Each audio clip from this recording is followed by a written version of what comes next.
Hi there. This is your 2-10 fourth grade math video. I'm going to start sharing right away so we can start looking at something. And today, as promised, we are moving into the hundreds. So we'll be looking at 3-digit numbers. So this is going to be 3 by 1. We've been doing 2 by 1 in multiplication, meaning just into the tens. Well, today we are going into the hundreds. We're still staying as a single digit on the bottom, so you'll see that. That'll help keep it simple, and then we'll eventually move into 3 by 2, 2 by 2, but let's just stay with 1 digit on the bottom. All right, so today what I'd like you to do, because we're going to be missing our live math Zoom because of our field trip this morning, I want you to actually take out your regular math workbook. This is the thick one. You'll see it's 2-10, and I am currently on page 65. Okay, 65. This is going to be our math lesson for today. It'll just be kind of a flipped version, and then tomorrow we'll check in and just see where everybody is. So this is 2-10. Going into the hundreds. And the first thing that I want us to do together, you should be on page 65, is I want us to look at this rectangle. I want you to look at the model, see what you notice about it. It's for the equation 7 times 300, okay? I'm gonna highlight a couple things while you're just looking over this model.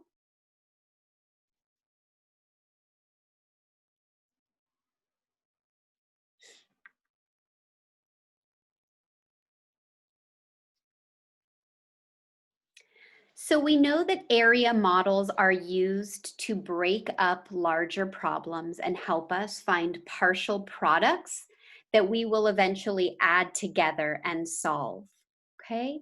When it's exactly in the hundreds, when the ones and tens places are zeros, it makes it very easy. What I'm showing you here, or what the book is showing us here, is 7 smaller rectangles by hundreds. So you could have a couple ways to think about this. This is a 1 by 100, so this would be 100, 100, because you're thinking of 1 times 100. Each skinny little rectangle in here has an area of 100. So if I did that little skinny area for each of these rectangles in here, I could then add up, right? Because these are 1 by 100, these little rectangles, they're very thin. I'm gonna highlight one just so it can stand out a little bit more. That's all it's showing. If I was to add all these hundreds up, we know that it's 7. So that would mean the area of this first larger rectangle would be 700 because we just added all of the hundreds from the thinner rectangles in here.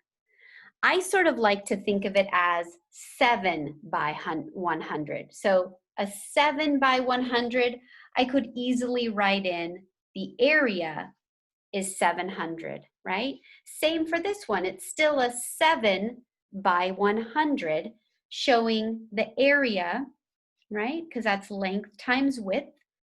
7 times 100 would also put this part at 700, okay? So now we have 3 smaller sections. These are partial products. They each have an area of 700. That's going to help us because now we can see that we have 3 parts at 700. So what I just want you to do is I just want you to look at some ways that this could be represented using multiplication. Here again is our equation, 7 times 300. And these are some ways to think about it broken up. There's our 1, 7, times, Now we can break 300 up into the ones and now the hundreds. We were doing this in the tens. So 300 we can think of as 3 times 100. And that's what this is showing us up on the top. That's how we broke this section up, okay? So then we could think of it, if we put our ones together, it would be the same as 7 times 3.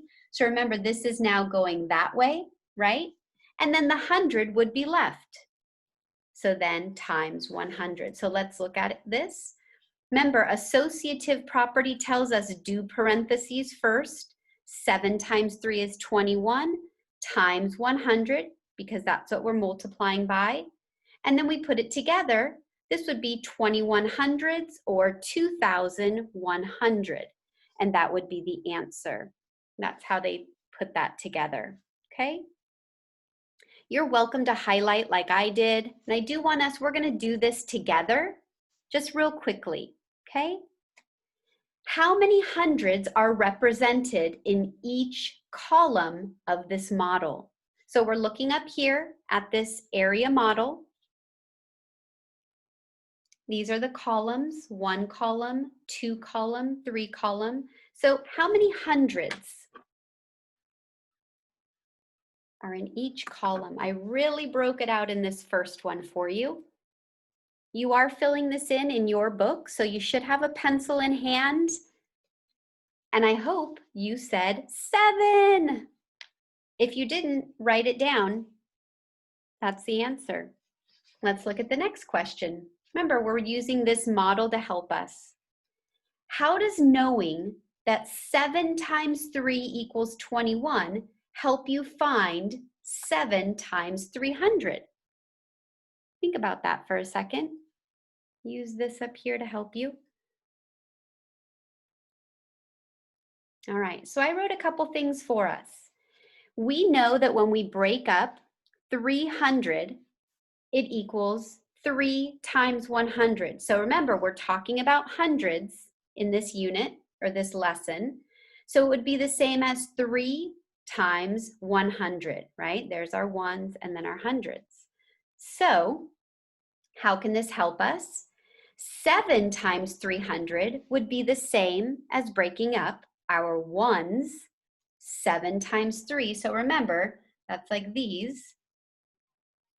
And then times 100, right? Because we know our ones. We know real quick, 7 times 3, we know that equals 21. Then when we're multiplying by 100, we just add those 2 zeros to the end. So if we know our ones, 7 times 3 is 21, we just add hundreds to it, 21 hundreds or 2,100, okay? So that's the answer for number 2. All right, let's move this up. Last one on this page. What property of multiplication is used in the equation? It's asking us about a property. So that means our answer is going to be some kind of property. I referred to it when I was explaining this top part. And I'll give you a hint again. It's those parentheses. When I see parentheses, that gives me a hint about properties. I hope you said associative property. I additive multiplication. I know they're talking about that. So if you just said associative property, I'm okay with that too. Okay. All right. And here's our last one. I was wrong. There are 4, not just 3. Sketch a model of 6 times 400 and be ready to explain. Now it's our turn, okay? So up here, this was the model for 7 by 300. Now we're gonna make one for 6 by 400. So I just started. I drew my rectangle for my area model, right? And I'm gonna start labeling it. Just like we did with our tens, I'll do my 6, and then I'll put 400 up here. That tells me that I have 4 groups of 100. So my area model needs to be split into 4 groups of 100. That's what the 2 zeros show. So this is going to be 100, 100. This is my third group. Remember, I had to do 4 groups of 100 and 100. Okay? Now I can find partial products. So I can say this one right here is a 6 by 100. That means the area here will be 600. Well, look, they're all the same. 6 by 100, 600. Again, 6 by 100, 600. And finally, 6 by 100 again, 600. Now I can add up my partial products to find my total. I know 6 and 6 is 12, so I'm going to start adding this together. 12. My 2 zeros tell me that I'm in the hundreds. So I'm going to kind of pull those together. Again, now I can do these partials. 6 and 6 is 12. I'm dealing with hundreds. And now I can add my 12 and 12 together. That makes 24 hundreds. 2,400. I hope you are doing this with me. And I hope that's starting to make sense as we break up problems in the hundreds. Okay, I am going to continue. I'm going to go into my spiral notebook. You can do the same. Today is 10-20-20, and we're going to do area models with hundreds. Super exciting, you guys. We're going to do a couple. I think they will make a lot of sense because we got so good at doing area models into the tens. So we're going to start. Here's our first example. We're going to have 4 times 321. There's our problem, okay? We need to make our area model. So let's start by making our rectangle. I'm going to make it a little longer because now we're in the hundreds, which means I have 3 places, the hundreds, tens, and ones. So when I do my groups, my partial products, this will be split into 3 place value sections, right? Okay, let's label this. I'll put my 1 down first, so my 4 goes down. And if I'm thinking about 321, I've got to think about the hundreds place, the tens place, and the ones place. I'll do the hundreds place first. There are 3 hundreds. That means 300 is in the first section. The tens place, there are 2 tens. 2 tens would make 20. And there is 1 1 left over. So there'll be 1 in the ones place. Okay, let's find our partial products. 4 times 3, that's 12. And I'm in the hundreds now, so I have 2 zeros. That's 12 hundreds, 1,200. 4 times 2, that's 8. We're just in the 10, so we put our 1 0 down, so that's 80. And just 1 in the ones place, so 4 times 1 is 4. Now, to find my total product, I'm going to add these 3 partial products together. So I have 1,200 plus 80 plus 4. Really important that as you add them, you're really lining the places up, okay? The ones, the tens, the hundreds, the thousands. Here we go. I'm going to add these. Plus 0, 2, plus nothing else, and 1. 1, 2, 3.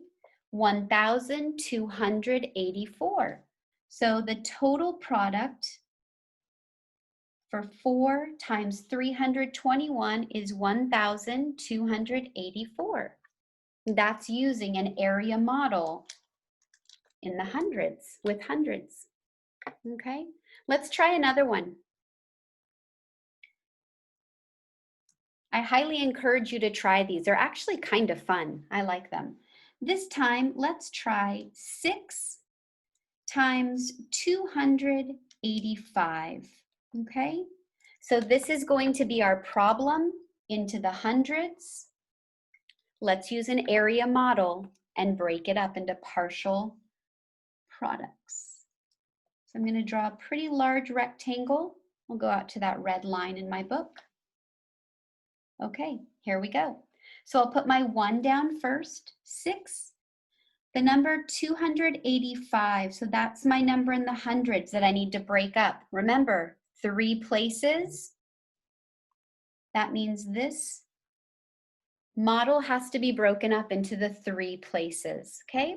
I'll start with the largest value. 2 hundreds would be 200. 8 tens would be 80, and 5 leftover ones would just be 5. So this is the expanded form, isn't it? You've stretched it out into its places, into the place value. Now we can take our whole numbers and we can multiply. 6 times 2 is 12.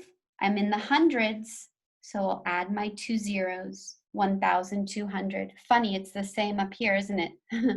All right, I'm moving to the tens. 6 times 8, 48. I only have 1 0 because I'm in the tens, so it's 480. And finally, my ones. 6 times 5 is 30. Okay, now I get to add all 3 partial products together to find my total product. I'll start with the largest, 1,200. I'm really careful about lining up my places, and then 30. Let's add these up. Okay, I'll start in the ones place. 0, 8, 9, 10, 11. I made a new group, so I'm going to show it. 4 and 2 is 6, 1 more is 7, and 1 plus nothing is 1. 1, 2, 3. 1,710. So the full total product for 6 times 285 is 1,710. Okay? So I hope that makes sense. We're going to continue doing area models with hundreds when we're together in math on Wednesday. So watch this again, practice, and I will see you soon.